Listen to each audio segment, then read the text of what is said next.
ओम नमः शिवाय। हर हर महादेव। आज चैत्र माह के कृष्ण पक्ष की द्वितीया तिथि और रविवार है। ओम नमः शिवाय। हर हर महादेव। सूरज रोटे का व्रत और उद्यापन करने वाली सभी बहनों को सूरज रोटे की हार्दिक शुभकामनाएं। सूरज रोटे का व्रत और उद्यापन होली तथा गणगौर के बीच में आने वाले रविवार को किया जाता है। सूरज रोट के व्रत में सूरज भगवान की पूजा की जाती है। जो भी कन्या या महिलाएं सूरज रोट का व्रत रखती है वह अपने जीवन में सभी सुखों को प्राप्त करती है। आज चौथ का व्रत रखने वाली सभी बहनों के लिए एक जरूरी जानकारी कि अब की बार साल 2025 में आज चौथ का व्रत 17 मार्च सोमवार को रखा जाएगा। तो सारी बहनें व्रत के लिए अच्छे से तैयारी कर लें। और इसी चैनल पर आज माता की संपूर्ण व्रत कथा प्रस्तुत की गई है। तो हर एक बहन से मेरा निवेदन है, इस कथा को अपनी आशा पूरी करने के लिए एक बार अवश्य सुनें और मीरा भक्ति स्टोरी चैनल को सब्सक्राइब करके वीडियो को ज़्यादा से ज़्यादा दूसरी बहनों में शेयर करें। और इन्हीं दिनों में दशा माता का व्रत और पूजन किया जाता है। व्रत दशमी के दिन रखा जाता है, लेकिन कथा सुनना प्रतिपदा तिथि से ही शुरू हो जाता है। तो रोजाना एक दशा माता की कथा सुनी जाती है और अंत में 10वें दिन दशा माता की 10 कथाओं को सुनकर दशा माता का व्रत और पूजा पूर्ण की जाती है।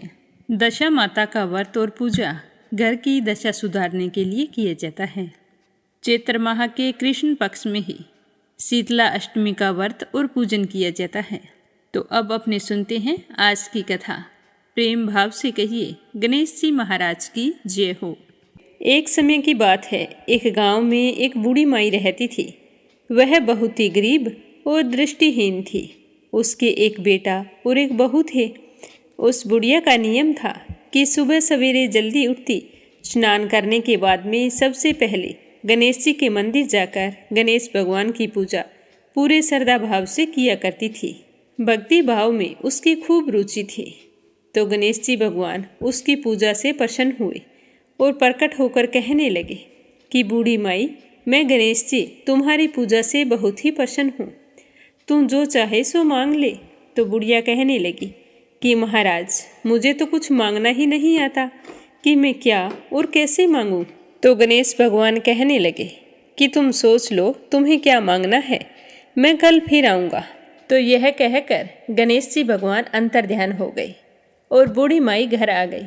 घर आकर सबसे पहले अपने बेटे से कहने लगी कि बेटा, गणेश जी भगवान मेरी पूजा पाठ से बहुत ही प्रसन्न हुए हैं और आज उन्होंने मुझसे कहा है कि तू वरदान मांग। मुझे तो मांगना ही नहीं आता कि मैं क्या मांगूं। वो मुझसे कह कर गए हैं कि कल मैं फिर आऊँगा। अब तू मुझे बता कि मैं क्या मांगूं। तो उसका बेटा कहने लगा कि माँ, ये तो बहुत अच्छी बात है। तुम ऐसा करो कि धन मांग लो। देखो हम कितने गरीब हैं, हमारे भी सपने पूरे हो जाएंगे। तो बुढ़िया के मन में यह बात नहीं जची। फिर वह अपनी बहू के पास गई और जाकर कहने लगी कि बहू, आज मुझे गणेश जी भगवान ने वरदान मांगने के लिए कहा है। तुम मुझे बताओ कि मैं क्या मांगूं। तो वो कहने लगी कि माँ जी, आप पोते पोती मांग लो। देखो हमारा आंगन सूना है, हमारे घर में भी किलकारियाँ गूंजेंगी और आपका भी दिल बहला रहेगा। तो बहू के कहने पर बूढ़ी माई सोचने लगी कि बच्चों की किलकारियाँ तो अच्छी बात है, पर इससे हमें सब कुछ तो नहीं मिल जाएगा। बेटे की बात भी सही है, हम गरीब भी तो हैं। तो वह सोचने लगी कि ये तो अपने अपने मतलब की बात बोल रहे हैं। मैं अपनी पड़ोसन बहन के पास जाती हूँ, उससे पूछती हूँ वो क्या कहती है।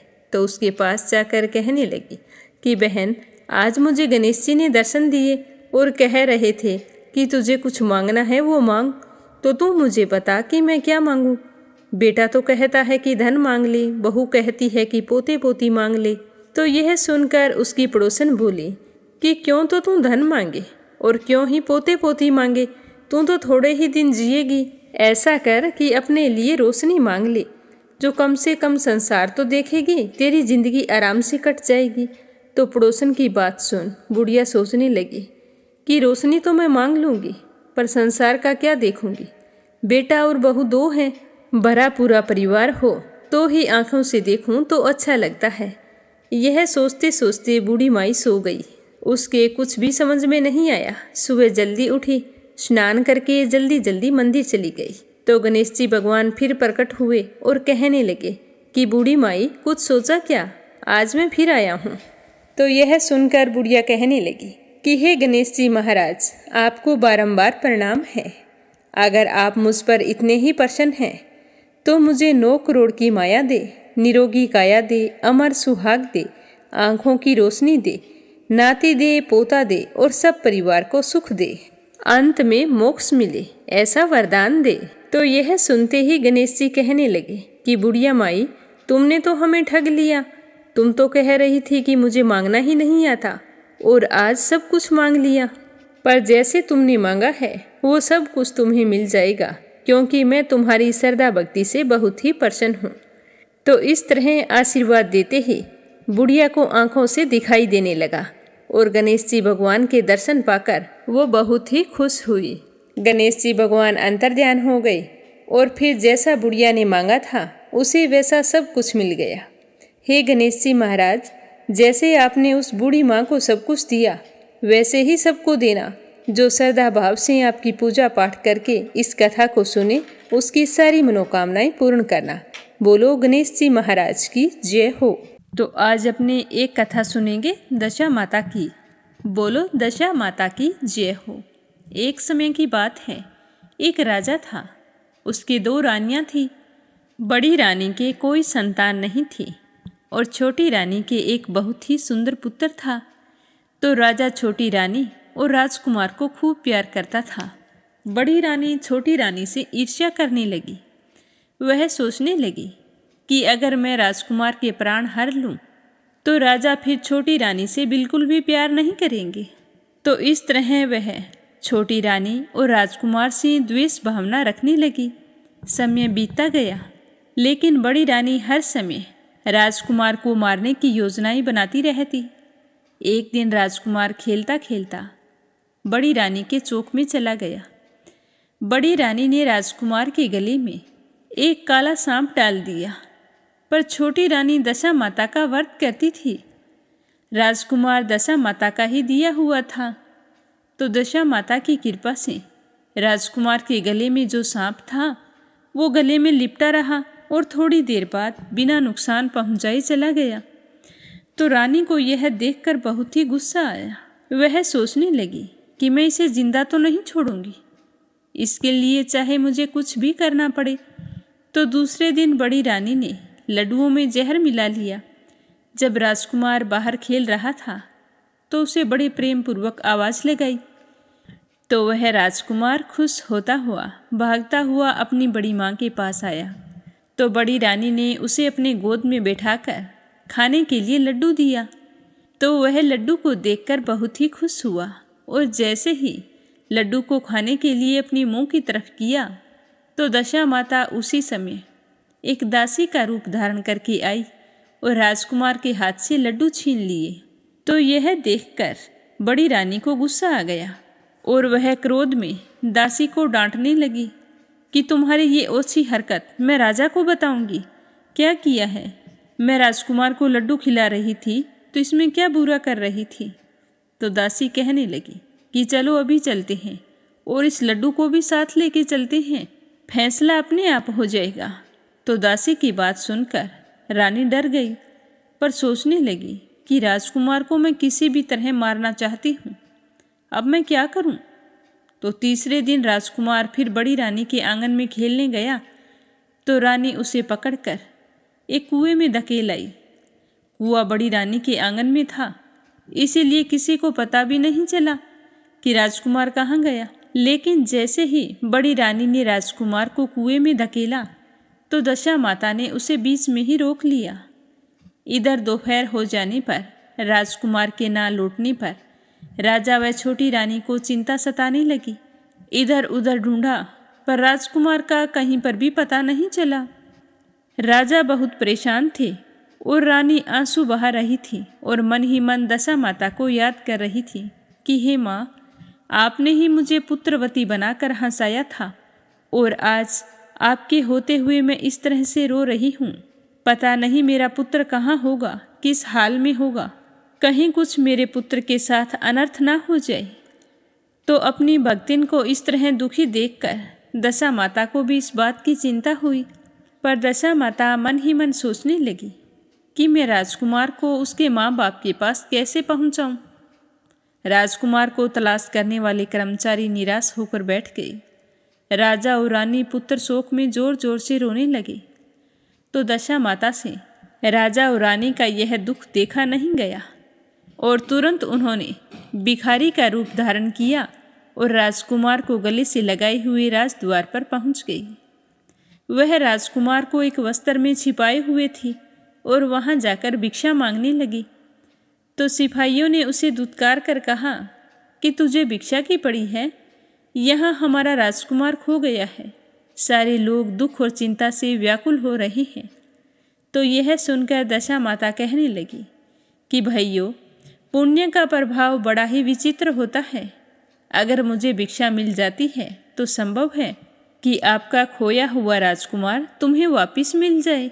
तो यह कहकर वह दहलीज पर पैर रखने लगती है तो सिपाही उसे आगे बढ़ने से रोक देते हैं। उसी समय दशा माता ने बालक का पैर वस्त्र से बाहर कर दिया। तो सिपाहियों की समझ में आ गया कि कुंवर सा इसी भिखारिन के पास है।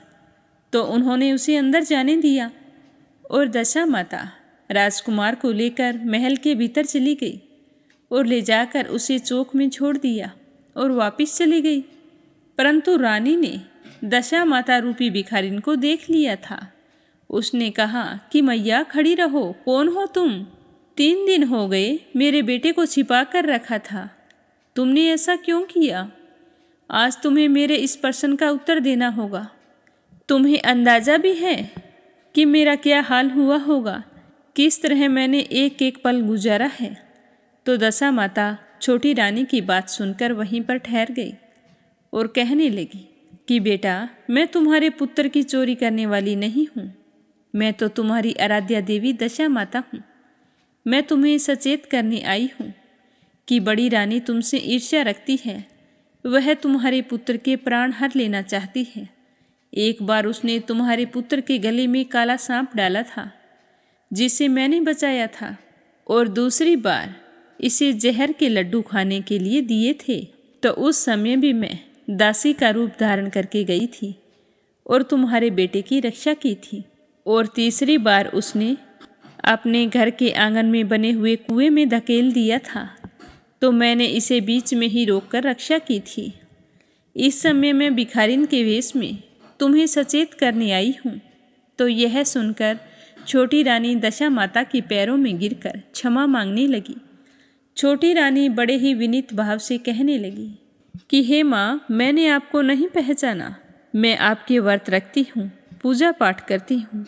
मुझे पता है कि दशा माता हर दशा को दूर करती है, घर का सुख सौभाग्य बनाए रखती है। पर माँ, मैं तो अज्ञानी हूँ, मैं कुछ नहीं जानती। इसीलिए भूलवश मैंने तुमसे कुछ कह दिया हो तो मुझे क्षमा करना। तो छोटी रानी की बात सुनकर दशा माता कहने लगी कि बेटा, मैं तुम्हारी भक्ति से बहुत ही प्रसन्न हूँ। मांगो, तुम क्या मांगती हो? तो छोटी रानी ने कहा कि मैं चाहती हूँ कि आप सदैव इस महल में निवास करें। मुझसे जो भी सेवा पूजा हो सकेगी मैं अवश्य करूँगी। तो छोटी रानी की बात सुनकर दशा माता कहने लगी कि बेटे, मैं किसी के घर में नहीं रहती। जो भी श्रद्धा पूर्वक मेरा ध्यान स्मरण करता है, मैं उसके हृदय में निवास करती हूँ। मैंने तुम्हें साक्षात दर्शन दिए हैं, इसीलिए तुम सुहागिनों को बुलाकर उन्हें यथाविधि आदर सत्कार के साथ भोजन करवाओ और पूरे नगर में ढिंढोरा पिटवाओ कि सभी लोग मेरा डोरा लें और व्रत करें। इतना कहकर दशा माता अंतर्ध्यान हो गई। रानी ने अपने राज्य की सौभाग्यवती स्त्रियों को निमंत्रण देकर बुलाया और उपटन से लेकर शिरोभूषण तक श्रृंगार करके उनकी यथाविधि सेवा करके भोजन करवाया। दक्षिणा में गहने आदि देकर विदा किया। रानी ने अपने राज्य में ढिंढोरा पिटवाया कि आज से सभी लोग दशा माता का डोरा ले और व्रत रखें। तो यह सुनकर बड़ी रानी को अपने किए पर बड़ा ही पछतावा हुआ और वह छोटी रानी के चरणों में गिरकर माफ़ी मांगने लगी। तो छोटी रानी ने बड़ी रानी को खड़ा करते हुए कहा कि बहन, मैं आपसे छोटी हूँ और आप मेरे चरणों में गिरकर मुझे पाप का भागी क्यों बना रही हैं। तो बड़ी रानी ने रोते रोते सारी बात बता दी और कहा कि मैं तुमसे ईर्ष्या करती थी। राजा से तुम्हें दूर करने के लिए मैंने तुम्हारे पुत्र की जान लेनी चाहिए। मैं यह भूल चुकी थी कि तुम्हारा बेटा मेरा भी बेटा है। तो छोटी रानी ने कहा कि जो हुआ सो हुआ। आज से तुम भी मेरे साथ दशा माता के व्रत और पूजा किया करो। माता रानी की कृपा से तुम्हारी सुनी गोद अवश्य भर जाएगी। तो छोटी रानी की बात सुनकर बड़ी रानी ने भी दशा माता का डोरा लिया और व्रत रखने शुरू कर दिए। तो माता रानी के प्रभाव से उसे भी एक सुंदर पुत्र की प्राप्ति हुई। फिर दोनों रानियां मिलजुल कर रहने लगी। बोलो दशा माता की जय हो। तो यह थी दशा माता की पहली कहानी। तो इस कथा को सुनने वाले सभी श्रोताओं से मेरा कहना है कि जिस तरह इस कथा के अंदर बड़ी रानी ने छोटी रानी से ईर्ष्या रखी और उसके पुत्र को मारने की कोशिश की, इस तरह के गलत विचार अपने मन में कभी नहीं लाने चाहिए, क्योंकि आज के कलयुग में माता रानी भेष बदलकर बचाने के लिए नहीं आ सकती है, लेकिन हमें हमारी करने का फल अवश्य भोगना पड़ता है। पर किसी मासूम की जान लेना, किसी से ईर्ष्या रखना, ऐसे कर्म कभी नहीं करने चाहिए। बच्चे सारे समान होते हैं, चाहे देवरानी जेठानी के हो, भाई बहन के हो। हमेशा बच्चों के साथ एक समान व्यवहार करें और बच्चों को खूब दुलार दें, क्योंकि यही कर्म हमेशा हमें हमारी जिंदगी में आगे बढ़ने के लिए प्रेरित करते हैं। बोलो दशा माता की जय हो। अब सुनते हैं दूसरी कहानी, ग्रहों के राजा हमारे प्रत्यक्ष देवता सूर्य देव की कहानी। बोलो सूर्य नारायण की जय हो। पुराने समय की बात है, एक बुढ़िया रहती थी। वह नियमित रूप से रविवार का व्रत किया करती थी। रविवार के दिन सूर्योदय से पहले उठती, स्नान आदि से निवृत्त होकर अपने घर के आंगन को गाय के गोबर से लीपकर स्वच्छ किया करती थी। उसके बाद सूर्य भगवान की पूजा करते हुए रविवार का व्रत रखती। व्रत कथा सुनकर सूर्य भगवान को अर्घ्य देती।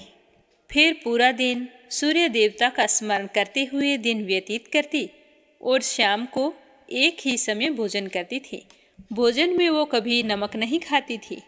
इस तरह पूरे श्रद्धा भाव से सूर्य देवता की पूजा और व्रत किया करती थी।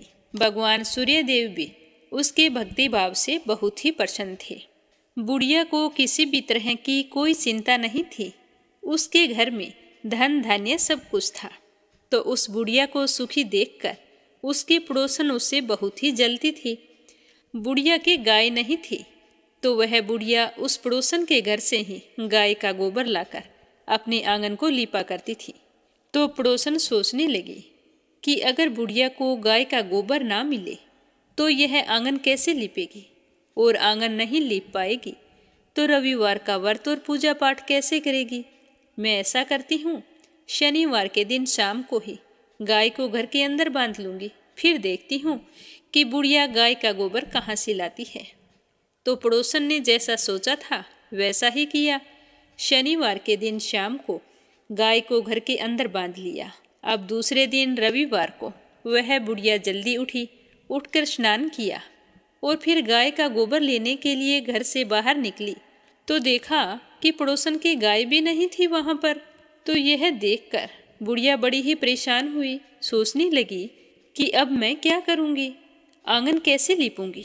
अगर आंगन नहीं लीप सकी तो सूर्य भगवान को भोग कैसे लगाऊंगी। तो इसी तरह विचार करते हुए बुढ़िया ने सारा दिन गुजार दिया। ना आंगन लीप सकी, ना भगवान को भोग लगाया और ना स्वयं भोजन किया। सूर्यास्त हो गया। उदास हुई बुढ़िया भूखी प्यासी सो गई। और रात्रि में सूर्य देव ने उस बुढ़िया को सपने में दर्शन दिए और पूछा कि बूढ़ी माई, आज मुझे भोग नहीं लगाया, क्या कारण है। तो बुढ़िया बड़े ही दीन स्वरों में कहने लगी कि भगवान, आज मुझे गाय का गोबर नहीं मिला तो मैं आंगन नहीं लीप सकी, और आंगन नहीं लीप पाने के कारण मैं आपका व्रत और पूजा पाठ भी नहीं कर सकी। हे सूर्यदेव, मुझे क्षमा कर दीजिए। तो सूर्य भगवान ने अपनी अनन्य भक्त बुढ़िया की परेशानी का कारण जानकर उसके सारे दुखों को दूर करते हुए कहा कि हे माता, तुम प्रत्येक रविवार को मेरी पूजा और व्रत करती हो। मैं तुमसे बहुत ही प्रसन्न हूँ। तुम्हें मुझसे माफ़ी मांगने की कोई ज़रूरत नहीं है। मैं तुम्हें ऐसी गाय का आशीर्वाद देता हूँ जिसके आने से तुम्हारा घर धन धान्य से भर जाएगा और तुम्हारी सारी मनोकामनाएं पूर्ण होंगी, क्योंकि मैं रविवार के व्रत करने व कथा सुनने वालों की सारी इच्छाएं पूर्ण करता हूँ। तो सपने में ऐसा कहकर सूर्य देवता अंतर्ध्यान हो गए। प्रातःकाल हुई, बुढ़िया की आंख खुली तो देखा घर के आंगन में बहुत ही सुंदर सी गाय और बछड़ा खड़ा था। तो यह देखकर वह बहुत ही हैरान हुई, साथ ही खुश भी हुई। जल्दी से खड़ी हुई और गाय को आंगन में लाकर बांध दिया। जल्दी से लाकर चारा खिलाया, फिर उसका दूध निकाला तो गाय ने बाल्टी भरकर दूध दिया। तभी उसके पड़ोसन ने देखा कि बुढ़िया के आंगन में बहुत ही सुंदर सी गाय और बछड़ा बंधा है। तो वह तो और भी अधिक जलने लगी कि पता नहीं यह बुढ़िया गाय कहाँ से लेकर आई है। तभी पड़ोसन ने देखा कि गाय ने तो सोने का गोबर किया है। तो सोने का गोबर देखकर पड़ोसन की आंखें तो फटी की फटी रह गई। अब पड़ोसन देखने लगी, बुढ़िया कहीं दिखाई नहीं दी। तो वह जल्दी से अपने घर गई और अपनी गाय का गोबर उठाया और पड़ोसन के घर जाकर उस गोबर को रख आई और सोने का गोबर अपने घर ले आई। अब वह रोजाना ऐसा ही करने लगी। तो कुछ ही दिनों में पड़ोसन तो धनवान हो गई। गाय प्रतिदिन सूर्योदय से पूर्व जो गोबर करती वो सोने का किया करती थी और बुढ़िया के उठने से पहले ही पड़ोसन उस गोबर को उठाकर ले जाती थी। लेकिन बुढ़िया को सोने के गोबर के बारे में कुछ भी पता नहीं था। वह तो पहले की तरह ही पूरे श्रद्धा भाव से रविवार को भगवान सूर्यदेव का व्रत करती, कथा सुनती और घर के आंगन को गाय के गोबर से लीपकर स्वच्छ करती थी। लेकिन सूर्य भगवान को जब पड़ोसन की चालाकी का पता चला तो उन्होंने सोचा कि ये तो सही नहीं है, मुझे कुछ न कुछ करना होगा। तो शनिवार के दिन सूर्य देव ने जोर की आंधी चलाई। तो आंधी का प्रकोप देखकर बुढ़िया ने सोचा कि बछड़ा अभी छोटा है, ऐसा करती हूँ गाय और बछड़े को कमरे के अंदर बांध लेती हूँ। तो बुढ़िया ने गाय और बछड़े को अपने कमरे में बांध लिया और फिर सो गई। सुबह उठकर देखा कि गाय ने सोने का गोबर किया है। तो उसे देखकर बहुत ही आश्चर्य हुआ और सोचने लगी कि गाय रोजाना तो सोने का गोबर नहीं करती। फिर उसे समझ में आ गया कि जरूर गोबर तो सोने का करती है, पड़ोसन उठाकर ले जाती होगी, तभी तो गाय मेरे घर पर आई है और धनवान वो हो गई है। अब बूढ़ी माई गाय को रोजाना अपने घर के अंदर बांधने लगी। अब पड़ोसन को सोने का गोबर नहीं मिलता। अब बुढ़िया तो थोड़े से ही दिनों में धनवान हो गई और परदेश गया हुआ बुढ़िया का बेटा भी वापिस आ गया। तो अपने बेटे को वापिस आया देखकर बुढ़िया माई बहुत ही खुश हुई, सूर्य भगवान का धन्यवाद करने लगी और अपने बेटे को सूर्य देव के चमत्कार के बारे में बताया। तो जानकर उसका बेटा भी बहुत ही खुश हुआ। फिर उसके बेटे ने बहुत ही सुंदर सा मकान बना लिया और उसमें माँ बेटे बहुत ही खुशी खुशी रहने लगे। थोड़े दिनों बाद बुढ़िया ने अपने बेटे का विवाह भी कर दिया। अब इतनी खुशी देखकर उसकी पड़ोसन तो और भी ज़्यादा जल भुन गई। वह सोचने लगी कि किस तरह बुढ़िया को परेशान करूं जिससे उसकी सारी खुशियां खत्म हो जाए। मैं इसे सुखी नहीं देख सकती। तो उसने सोचते सोचते अपने पति को समझा बुझाकर उस नगर के राजा के पास भेज दिया। तो उसका पति राजा के पास गया और कहने लगा कि महाराज, हमारे पड़ोस में एक बुढ़िया रहती है, उसके पास एक चमत्कारी गाय है। वह रोजाना सूर्योदय होने से पहले सोने का गोबर करती है। तो मैं चाहता हूँ कि ऐसी सोने का गोबर देने वाली गाय तो राजमहल में होनी चाहिए। उस बुढ़िया के पास ऐसी गाय का क्या काम है? तो सुनकर राजा को भी बड़ी हैरानी हुई और राजा ने तुरंत अपने सैनिकों को भेजकर कहा कि तुम जाओ और उस बुढ़िया के पास से वो गाय लेकर आओ। तो राजा का आदेश पाकर सैनिक बुढ़िया के घर गए। जैसे ही सैनिक उस बुढ़िया के घर पहुंचे तो उस समय बूढ़ी माई सूर्य भगवान को भोग लगाकर स्वयं भोजन करने बैठी थी। तो राजा के सैनिकों ने कहा कि बूढ़ी माई, तुम्हारी यह गाय हम राजमहल में लेकर जा रहे हैं, राजा का आदेश है। तो बूढ़ी माई ने कहा कि यह गाय मुझे सूर्य भगवान ने दी है, मैं इसके गोबर से घर के आंगन को लीपकर स्वच्छ करती हूँ, आप मेरी गाय को मत लेकर जाओ। अगर आप गाय को ले गए तो मैं सूर्य भगवान की पूजा कैसे किया करूँगी।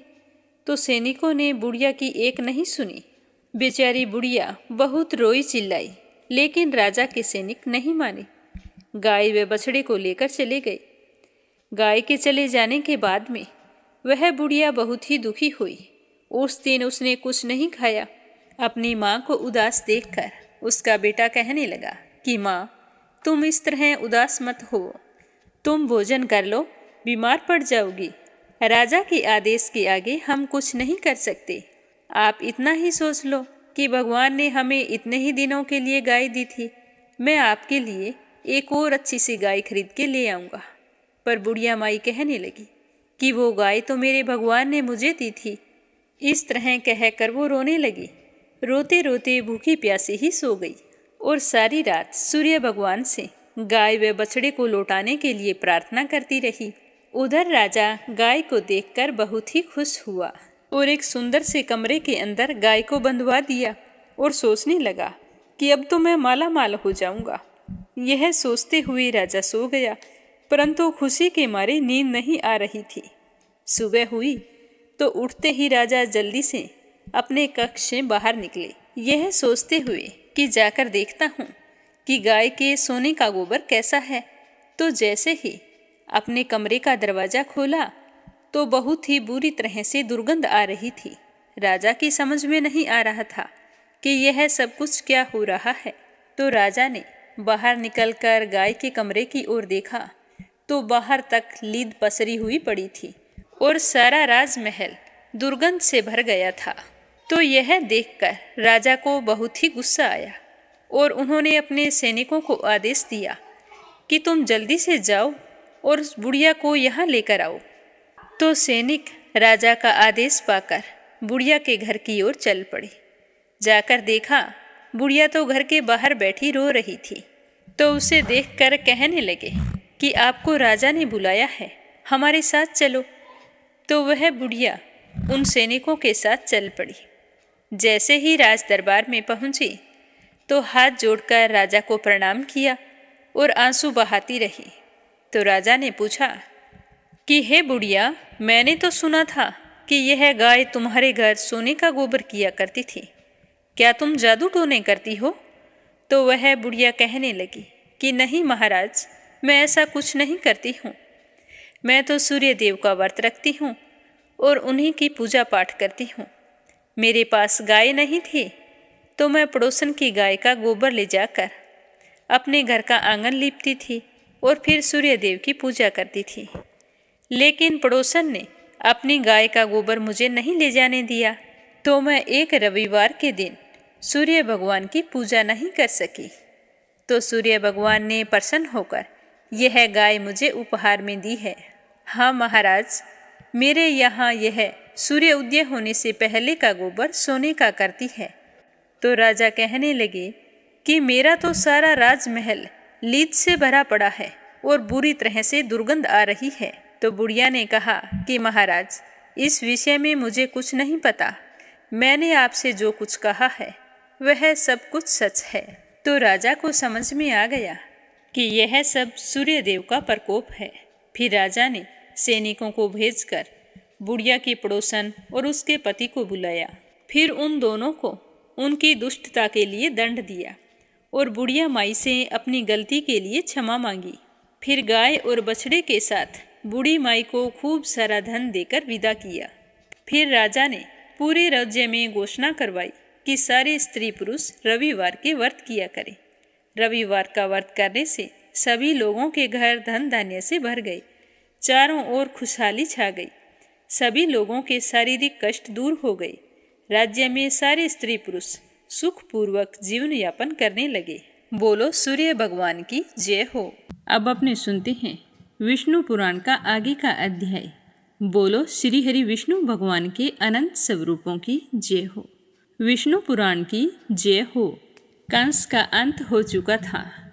अब मथुरा में धर्म की स्थापना का समय आ गया था। जिस मथुरा ने वर्षों तक कंस के अत्याचारों को सहन किया था, वही मथुरा अब स्वतंत्रता की शुद्ध वायु में सांस ले रही थी। लेकिन अब भी एक प्रश्न शेष था कि अब मथुरा का राजा कौन बनेगा। श्री कृष्ण और बलराम ने अपने माता पिता देवकी और वासुदेव को कारागृह से मुक्त करवाया। साथ ही उग्रसेन महाराज को भी कारागृह से बाहर निकाला गया। तो मथुरा के नागरिकों ने श्री कृष्ण से प्रार्थना की कि हे गोविंद, हम चाहते हैं कि आप ही अब इस राज्य के शासक बने। आप ही धर्म के रक्षक हैं। परंतु श्री कृष्ण ने बहुत ही मीठी वाणी में उत्तर दिया कि नहीं, मैं केवल धर्म की स्थापना के लिए यहाँ आया हूँ। मथुरा के राज्य पर हमारे नाना जी महाराज उग्रसेन का अधिकार है। अब वही इस राज्य के राजा होंगे। तो यह सुनकर सारी प्रजा बहुत ही खुश हुई और श्री कृष्ण की जय जयकार करने लगी।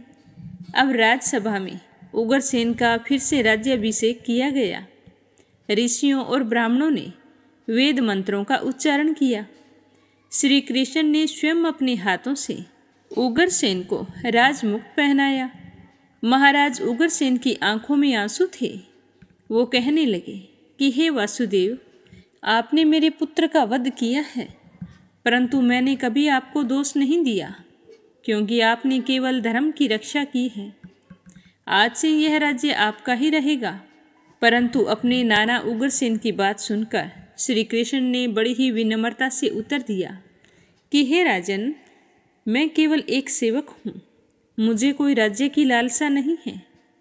मुझे तो केवल धर्म की रक्षा करनी है। तो यह सुनकर मथुरा की जनता आनंद से झूम उठी। अब राज्य में नया युग आरंभ हो गया था।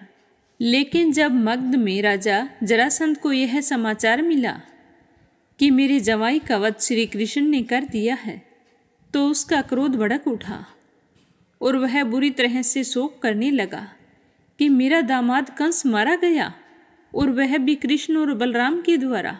मैं उन दोनों का विनाश कर दूंगा। यह कहते हुए जरासंध की आंखें क्रोध से लाल हो गई। उसने अपने सेनापतियों को बुलाया और कहा कि मुझे संपूर्ण सेना के साथ मथुरा पर आक्रमण करना है। श्री कृष्ण और बलराम को इसका मूल्य चुकाना होगा। उन्होंने क्या सोचकर मेरे दामाद का वध किया है। तो मगध की विशाल सेना युद्ध के लिए तैयार होने लगी। जरासंध के हृदय में प्रतिशोध की ज्वाला जल उठी। जरासंध का क्रोध भयंकर था। उसका हृदय प्रतिशोध की अग्नि में जल रहा था। फिर मगध की विशाल सेना हजारों रथों, हाथियों और घुड़सवारों के साथ मथुरा की ओर कूच कर गई। उधर श्री कृष्ण और बलराम को जब यह समाचार मिला, तो उन्होंने मथुरा की सुरक्षा के लिए राजसभा में मंत्रणा की। महाराज उग्रसेन चिंतित थे। उन्होंने कहा कि हे वासुदेव, मगध की सेना बहुत विशाल है। हमारे पास इतनी बड़ी सेना भी नहीं है। हम इस युद्ध को कैसे जीतेंगे। तो श्री कृष्ण ने बहुत ही शांत स्वर में उत्तर दिया कि हे राजन, युद्ध में केवल सेना की शक्ति नहीं, बल्कि बुद्धि और रणनीति की भी आवश्यकता होती है। हम इस युद्ध को धर्म और नीति से जीतेंगे। तभी बलराम कहने लगे कि मगध की सेना चाहे जितनी भी बड़ी हो, हम मथुरा की रक्षा अवश्य करेंगे। अब मथुरा के सैनिकों को तैयार किया गया। राज्य की सुरक्षा को सुदृढ़ किया गया। युद्ध के लिए रणभूमि तैयार की गई। और वो दिन भी आ गया जब जरासंध की विशाल सेना मथुरा के द्वार तक आ पहुंची।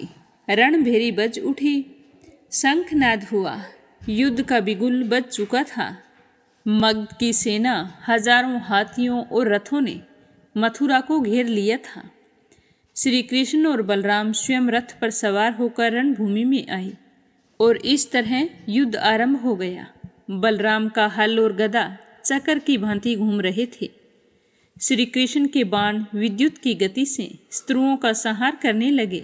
जरासंध ने स्वयं श्री कृष्ण को ललकारा और कहा कि हे यादव, आज मैं तुझे और तेरे भ्राता बलराम को मगध की धूल में मिला दूंगा।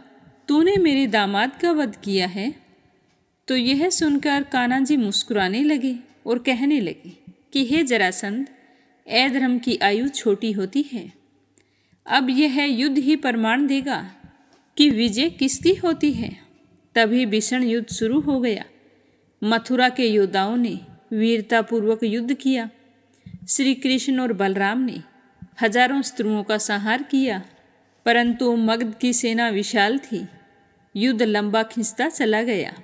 आखिर श्री कृष्ण ने एक योजना बनाई और बलराम से कहा कि बलराम, हम इस युद्ध को ज़्यादा लंबा नहीं खींच सकते, हमें रणनीति बदलनी होगी। तो बलराम ने सहमति दे दी। तो रात के अंधकार में श्री कृष्ण और बलराम ने मथुरा से प्रस्थान किया।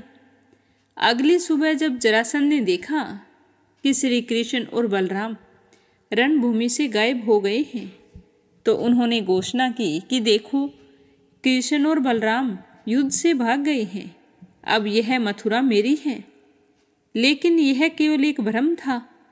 श्री कृष्ण और बलराम युद्ध से भागे नहीं थे, वे तो एक नई योजना की ओर बढ़ रहे थे। तो श्री कृष्ण ने मथुरा के राजमहल में एक सभा बुलाई। उस सभा में महाराज उग्रसेन, बलराम, अक्रूर, उद्धव जी, सात्यकी और समस्त यादव वीर उपस्थित थे। श्री कृष्ण ने वहां गंभीर स्वर में कहा कि हे यादवों, मथुरा पर बार बार होने वाले आक्रमण से हमारे नागरिक संकट में हैं। अगर हम इसी तरह युद्ध करते रहे तो यह नगर कभी सुरक्षित नहीं रह पाएगा। तो यह सुनकर बलराम चिंतित हो गए और कहने लगे कि भैया, यह तो हमारा जन्म स्थान है, क्या हम इसे छोड़ देंगे? तो श्री कृष्ण ने कहा कि हे भ्राता, एक सच्चा राजा वही होता है जो अपने लोगों की सुरक्षा को सर्वोपरि रखता है। अगर कोई नगर सुरक्षित ना रह सके तो कूटनीति से नई व्यवस्था बनानी चाहिए। मेरा तो यही मत है कि हम एक नया नगर बसाएं जो सागर के किनारे हो, जहां हमारे दुश्मन हम तक ना पहुंच सके। तो यह सुनकर सभा में सन्नाटा छा गया। यादवगण आश्चर्यचकित थे। अक्रूर जी ने कहा कि हे केशव, आपका विचार उत्तम है, किंतु सागर के निकट नगर बसाना बहुत ही कठिन होगा, और ये क्या पता कि वो स्थान सुरक्षित होगा या नहीं होगा। तो श्री कृष्ण ने मुस्कुराते हुए कहा कि हे अक्रूर जी, जब संकल्प महान हो तो कोई भी बाधा रोड़ा नहीं बन सकती। समुद्र स्वयं हमारी सहायता करेगा। हम सागर के मध्य में एक ऐसा नगर बसाएंगे जहां कोई नहीं पहुंच सकता। तो उद्धव जी ने भी अपनी सहमति जता दी और कहने लगे कि हे मधुसूदन, आपका प्रत्येक निर्णय कल्याणकारी होता है। यदि यह आपकी योजना है तो आपको जल्द से जल्द इस कार्य को अंजाम देना चाहिए। उसके बाद श्री कृष्ण और बलराम समुद्र तट पर पहुंच गए। उन्होंने समुद्र देव का आह्वान किया। तभी समुद्र में हलचल हुई और जल में से एक दिव्य आकृति प्रकट हुई। समुद्र देव ने श्री कृष्ण को प्रणाम किया और बोले कि हे माधव, आपका आह्वान सुनकर मैं उपस्थित हुआ हूँ। आप आज्ञा दें कि मैं आपकी क्या सहायता कर सकता हूँ। तो सागर की बात सुनकर श्री कृष्ण भगवान ने कहा कि हे समुद्र देव, मैं चाहता हूँ कि सागर के मध्य एक भव्य नगर स्थापित हो जहाँ यादवगण सुरक्षित रह सके। क्या आप इसमें हमारी सहायता करेंगे? तो यह सुनकर समुद्र देव बहुत ही प्रसन्न हुए और कहने लगे कि हे श्रीहरि, आपके लिए कुछ भी असंभव नहीं है। मैं आपको एक विशाल भूमि प्रदान करता हूँ जहाँ पर आप अपनी इच्छा के अनुसार नगर बसा सकते हैं। समुद्र में तभी एक महाद्वीप प्रकट हुआ। वह स्थान अत्यंत सुंदर और सुरक्षित था। तो उसे देखकर श्री कृष्ण भगवान ने कहा कि यही होगा हमारा नया घर और इसका नाम है द्वारिका। तो वह स्थान प्राकृतिक सौंदर्य से भरपूर था। वहाँ का वातावरण शांत और निर्मल था। तो श्री कृष्ण भगवान ने प्रसन्न होकर कहा कि आज से हम सारे लोग इसी द्वारिका नगरी में रहेंगे और यहीं से हम यादव वंश का पुनः उत्थान करेंगे। महाराज उग्रसेन, बलराम, अक्रूर जी, उद्धव जी और सभी यादव वीरों को जब यह शुभ समाचार मिला तो वे बहुत ही हर्षित हुए। अब सबके सामने समस्या यह आई कि इतनी विशाल भूमि के ऊपर सुदृढ़ नगर का निर्माण कैसे किया जाए। तो इसके लिए स्वयं श्री कृष्ण ने देवताओं के वास्तुकार भगवान विश्वकर्मा का आह्वान किया। अचानक आकाश में एक दिव्य प्रकाश प्रकट हुआ। स्वर्णिम आभा से युक्त एक तेजस्वी पुरुष उसमें से निकलकर आया और वो तेजस्वी पुरुष था विश्वकर्मा। उन्होंने श्री कृष्ण को प्रणाम करके कहा कि हे माधव, आपके लिए क्या सेवा कर सकता हूँ। तो विश्वकर्मा की बात सुनकर श्री कृष्ण भगवान कहने लगे कि हे विश्वकर्मा, हमें इस भूमि पर एक ऐसा नगर चाहिए जो अद्वितीय हो, अभेद हो और जिसमें सारी सुख सुविधाएं उपलब्ध हो। यह नगर इतना भव्य हो कि देवता इसे देखकर हैरान हो जाएं और प्रशंसा करते ही रहें। तो श्री कृष्ण भगवान की बात सुनकर विश्वकर्मा ने कहा कि हे गोविंद, अगर समुद्र देव मुझे अपने जल को थोड़ा पीछे हटाने की अनुमति दें तो मैं आपके लिए एक अद्भुत नगरी का निर्माण कर सकता हूँ। तो श्री कृष्ण ने समुद्र देव को स्मरण किया। समुद्र देव उसी समय प्रकट हो गए और पूछने लगे कि आप मुझे याद क्यों कर रहे थे। तो कान्हा जी ने सारी बात बता दी। तो कान्हा की बात सुनकर समुद्र देव कहने लगे कि हे श्री कृष्ण, मैं आपके लिए अपने जल को पीछे हटाने के लिए तैयार हूँ। मैं चाहता हूँ कि आपका कार्य सफल हो। ऐसा कहकर समुद्र पीछे हट गया। अब द्वारिका के निर्माण के लिए विशाल क्षेत्र उपलब्ध हो गया और भगवान विश्वकर्मा ने अपनी दिव्य शक्ति से निर्माण कार्य शुरू कर दिया। कुछ ही समय में एक अद्भुत नगरी अस्तित्व में आ गई। इस नगरी के बारे में कहा जाता है कि इसके भवन सोने के, रत्न और मणियों से जड़ित थे। चारों ओर से समुद्र इसकी रक्षा करता था। यहाँ के नगर ऊंचे ऊंचे महलों और विशाल द्वारों से सुसज्जित थे। यहाँ की सड़क पर सफ़ेद संगमरमर बिछा हुआ था। चारों ओर हरियाली थी। हर तरफ पुष्पों की सुगंध फैल रही थी। आकाश में पक्षियों का झुंड कलरव मधुर संगीत उत्पन्न कर रहा था। समुद्र के किनारे विशाल गोदी और बंदरगाह बनाए गए ताकि व्यापारी और नाविक वहां आकर व्यापार कर सकें। यह नगरी इतनी सुंदर थी कि देवता भी इसे देखने के लिए बड़े ही आतुर थे। तो अक्रूर जी ने हर्षित होकर कहा कि हे माधव, इतनी सुंदर नगरी ना तो मैंने आज तक देखी है और ना ही सुनी है, और उम्मीद है कि आगे भी ऐसी नगरी नहीं देख पाऊंगा। आपने तो एक सोने की नगरी की रचना कर दी। यहाँ तो स्वर्ग जैसा महसूस होता है। तो बलराम जी ने कहा कि यह नगर अभेद है। यहाँ हमारी प्रजा सुरक्षित रहेगी। अब हमें यहाँ मथुरा से यादवों को लाना होगा। और फिर हुआ यादवों का आगमन और एक नए युग की शुरुआत। अब श्री कृष्ण ने सबसे पहले अपने प्रिय अनुचर उद्धव जी को बुलाया और फिर उन्हें आदेश दिया कि हे उद्धव जी, तुम तुरंत ही मथुरा जाओ और समस्त यादवों को यहाँ लेकर आओ। अब उनका नया घर द्वारिका में होगा।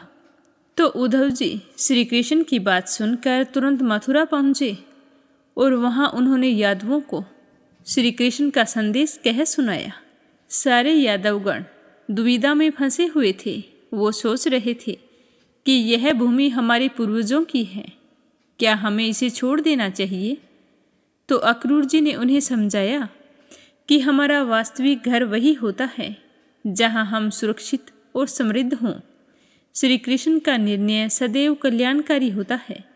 हमें बिना विलंब किए द्वारिका चलना चाहिए।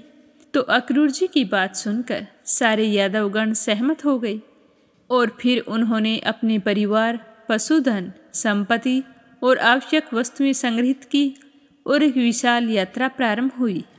इस यात्रा में यादव वीर आगे चल रहे थे। अग्रसर सैनिक रथों पर सवार थे और हाथी और घोड़े साथ लेकर जा रहे थे। समुद्र तक पहुँचते ही सभी समुद्री मार्ग से द्वारिका में जा पहुँचे। जब वे द्वारिका में पहुँचे तो वे इस अद्भुत नगरी को देखकर हैरान हो गए। अब द्वारिका यादवों की स्थायी राजधानी बन गई। यहीं से श्री कृष्ण ने एक नए युग का सूत्रपात किया। द्वारिका का निर्माण केवल एक नगर की स्थापना नहीं थी, बल्कि यह एक महान रणनीति थी। श्री कृष्ण ने यह सिद्ध कर दिया कि सिर्फ पराक्रम से ही नहीं, बल्कि बुद्धिमानी और कूटनीति से भी विजय प्राप्त की जा सकती है। इस तरह सारे यादवगण अब एक सुरक्षित स्थान पर थे, जहाँ से वे मगध नरेश, जरासंध जैसे शत्रुओं का सामना कर सकते थे। द्वारिका केवल एक नगरी ही नहीं थी, यह श्री कृष्ण की दिव्यता और भविष्य दृष्टा होने का प्रमाण थी। यहीं से आगे श्री कृष्ण ने महाभारत की महान लीला रची थी और यहीं से ही उन्होंने धर्म की स्थापना के लिए कार्य किए थे। यह सुनेंगे अपने अगले अध्याय में। तो आज की कथा को यहीं पर विराम देते हैं। श्रद्धा भाव से सुनने के लिए आप सभी का बहुत बहुत धन्यवाद। बोलो श्री हरि विष्णु भगवान के अनंत स्वरूपों की जय हो। बोलो विष्णु पुराण की जय हो।